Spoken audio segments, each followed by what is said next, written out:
ഹമേ, മണി 9:30. എനിക്ക് പോണം.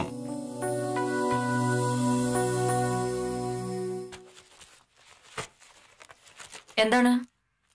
മണി 9:30. എനിക്ക് ഇറങ്ങണം. ഉച്ചയ്ക്ക് കഴിക്കാനുള്ളത് വല്ലതും തരാൻ പരിപാടി ഉണ്ടെങ്കിൽ ഇപ്പൊ തരണം എന്ന്. മോഹനേട്ടൻ 9:48 ഇറങ്ങുള്ളൂ. അപ്പത്തേക്കും കിട്ടും കൊണ്ടുപോകാനുള്ളതൊക്കെ. നീ എന്താ രാവിലെ വലിയ ഗൗരവത്തില്? എനിക്കൊരു ഗൗരവവും ഇല്ലേ. അല്ലെങ്കിൽ തന്നെ മോഹനേട്ടനോട് ഗൗരവം കാണിച്ചിട്ട് എന്തിനാണ്? എന്റെ ഒരു ആവശ്യം പറഞ്ഞിട്ടുണ്ടെങ്കിൽ മോഹനേട്ടൻ അത് കുട്ടികളിയാണ്. ഞാനൊന്നും അറിയാത്തവള്, ലോകഗൗരവം ഇല്ലാത്തവള്. വിദ്യാലക്ഷ്മി സുമിത്രയൊക്കെ കഴിഞ്ഞ ആഴ്ച അത് വാങ്ങി. അപ്പൊ അതാണ് നിന്റെ പ്രശ്നം. വിദ്യാലക്ഷ്മിയും സുമിത്രയും പുതിയ മൊബൈൽ ഫോൺ വാങ്ങി. ഇനിയിപ്പോ നീ അത് വാങ്ങിയില്ലെങ്കിൽ അവരുടെ മുമ്പ് മോശക്കാരിയാവുമല്ലോ. അതുകൊണ്ടല്ല, ഇപ്പോഴത്തെ കാലത്ത് എന്റേതുപോലൊരു ജോലി ചെയ്യാൻ അതുപോലൊരു ഫോൺ സൗകര്യമാ. പ്ലീസ് മോഹനേട്ട. കോടതിയിൽ കേസ് വാദിക്കുന്നത് നേരിട്ടല്ലേ, ഫോണിലൂടെ അല്ലല്ലോ. സംസാരിക്കാൻ മാത്രമല്ലല്ലോ മൊബൈൽ ഫോൺ ഉപയോഗിക്കുന്നത്. ഒരു ദിവസം എന്തുമാത്രം മെയിലാ എനിക്ക് വരുന്നതെന്ന് അറിയാമോ?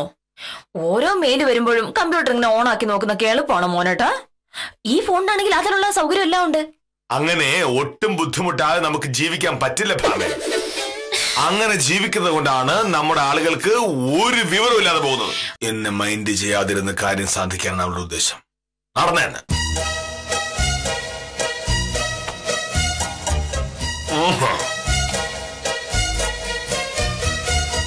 ഹമേ, എന്നെ വിരട്ടി 25,000 രൂപയുടെ ഫോൺ വാങ്ങാമെന്നാണോ നീ കരുതുന്നത്? അത് വെറുതെയാണ്. നീ എങ്ങനെയൊക്കെ പെരുമാറിയാലും അത്രയൊക്കെ വിലയുള്ളൊരു ഫോൺ വാങ്ങാൻ ഞാൻ സമ്മതിക്കില്ല. മോഹനേട്ടനോട് കാര്യം പറയുമ്പോ തന്നെ എനിക്ക് അറിയാമായിരുന്നല്ലോ മോഹനേട്ടൻ അത് സമ്മതിക്കാനേ പോണില്ലാന്ന്. കയ്യിലിരിക്കുന്ന കാശ് ബാങ്കിലിടാൻ മാത്രമാണെന്ന് കരുതുന്ന മോഹനേട്ടനോട് ഫോണിന്റെ കാര്യം പറഞ്ഞ് എന്നെയാണ് തല്ലേണ്ടത്.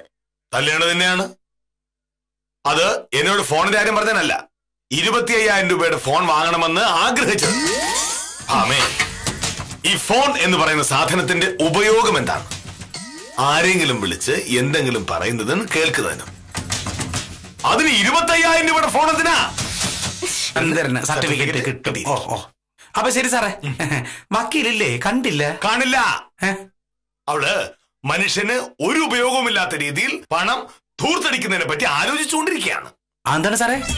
ഉത്തമ, മനുഷ്യന് ദൈവം എന്തിനാണ്? നടക്കായി. അങ്ങനെ ആരോഗ്യമുള്ള 2 കാലുകൾ ഉണ്ടാഞ്ഞിട്ടും ഉത്തമൻ സ്കൂട്ടറിലാണ് യാത്ര ചെയ്യുന്നത്. എന്തുകൊണ്ട്?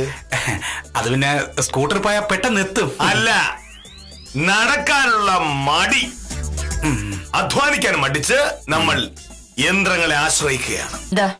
ഉച്ചയ്ക്കുണ്ടാനുള്ള ചോറ്. ഒരു മനുഷ്യനെ സംബന്ധിച്ചിടത്തോളം ആകെ ആവശ്യമുള്ളൊരു വസ്തു ഇതാണല്ലോ. കൊണ്ടുപോയി വയർ നിറച്ച് കഴിച്ച് ജോലി ചെയ്ത് നാട് നന്നാക്ക്. നീ ഇങ്ങനെ എത്ര പരിഹസിച്ചാലും എന്റെ തീരുമാനത്തിൽ ഞാൻ കടുകിട മാറ്റം വരുത്തില്ല ഭാമേ. വെറുതെ അതിനായിട്ട് നീ മെനക്കെടണ്ട.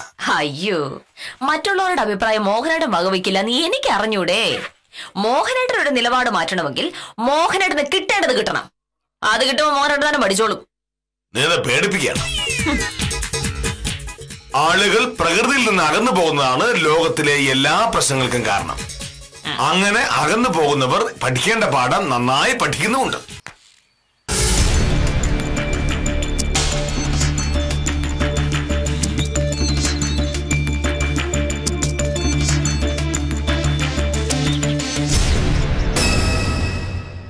ഈശ്വര, ശിശുപാൽ ഇതിൽ വന്നില്ലേ? മണി 9. 10. ഇവരാരും വരാത്തതെന്താ?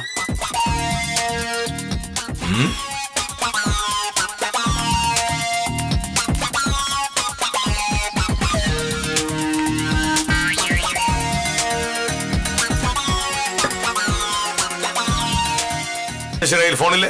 ഉണ്ട് സാർ. എന്താ കമ്പ്യൂട്ടറോ? ശിശുപാലെന്ന് വിളിക്കുക. ഇന്നലെ കൃഷ്ണൻകുട്ടിയുടെ ചായക്കടയിൽ വെച്ച് ഞാൻ ഫോൺ ചെയ്തപ്പോ സാർ എന്താ പറഞ്ഞത്? മൊബൈൽ ഫോൺ ആരോഗ്യത്തിന് കേടാണെന്ന്. സാറിന് ആവശ്യം വന്നപ്പോ മൊബൈൽ നല്ലതാണല്ലേ? സാറേ, വെറുതെ ഓരോന്ന് പറയുമ്പോ ഓർക്കണമായിരുന്നു. ഇപ്പൊ ഞാൻ വിളിക്കാം.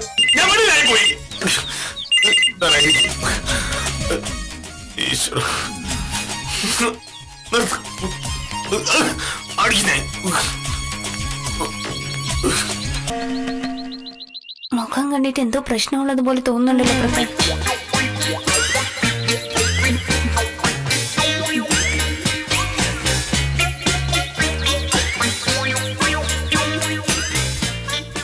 നമസ്കാരം സാർ.